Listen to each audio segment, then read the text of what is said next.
Do you see those parallels between the kind of suffering and psychological polarization? Well, that seems to be what's happening with in societies right in America right now is people are really reluctant to even entertain opposite beliefs or different beliefs. They protect what they think is important, and they don't want to give that up. So it blocks them from learning new things and from adapting. So if they think the world is problematic because they've struggled and they want the world to change, then they don't like data that says the world isn't as unreasonable as they believe. Yeah, absolutely, absolutely. Would you say we're that our national there's uh our national psyche is undergoing individuation or fragmentation?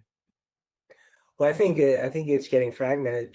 I think there was the notion of in America, it was predicated on individual uh, adjustment to the world. Mhm. And within a certain set of laws, everybody was permitted to have as much freedom as we could muster to achieve and learn ways of living in the world that would work for the person in their unique circumstance. And more and more, we're coming to the point where some people think that they would know how to solve the problems of other people by orchestrating a plan, and Yeah, that therefore the person's individual freedom to adjust gets uh, limited, and the plan becomes more important for the individuals to adjust themselves to somebody else's plan. So you get that's a big shift in America, the notion of individual freedom versus a pre-constructed plan that everybody has to conform to. yeah, and the latter is becoming more prevalent. Uh, is, is that right? Yeah, Yeah, yeah, I think that's the fight. That's the fight in America right now. yeah. Is That the clinging to freedom versus the changing the environment to follow a constrained plan. And that's supposed to bring us all to a nirvana or a place where nobody suffers and nobody has any hardship.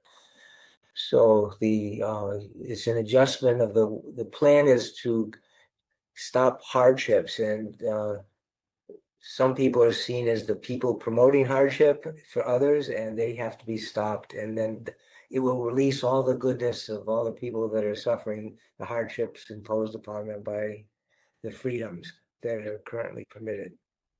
Yeah, yeah. How long has this been going on? I look back. I was born in 1981, and to a lot of degree, in hindsight, I feel like it. This maybe even started before I was born. I grew up in Northern California, which is actually a red county, but then a blue state. So I we're in different groups, but then when I went to university, I was in a more in Sacramento, bluer area. So I kind of see a lot of extremes actually in some ways. Those are some of the reddest counties up north, and then some of the bluest counties in the south. And so I kind of grew up seeing some just ridiculousness on both sides. For you, when when did it start?